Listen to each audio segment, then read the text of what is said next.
മമ്പൾ chicken marinate വെച്ചു. മമ്പള കറി ഇട്ട് തീ ഉണ്ടാക്കി. ഇനി നമുക്ക് ചിക്കൻ എടുത്ത് ഗ്രില്ല് വെക്കാം.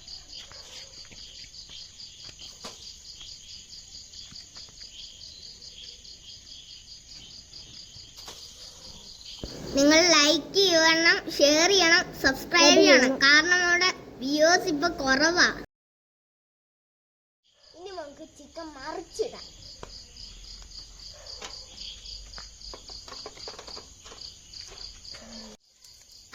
നല്ല മണം വരുന്നുണ്ട് കേട്ടോ. തിന്നാൻ കൊതിയായിട്ടിരിക്കുക. ചിക്കൻ റെഡി ആയിട്ടുണ്ട്. ഇനി നമുക്ക് ഇത് പാത്രത്തിലേക്ക് ആക്കാം.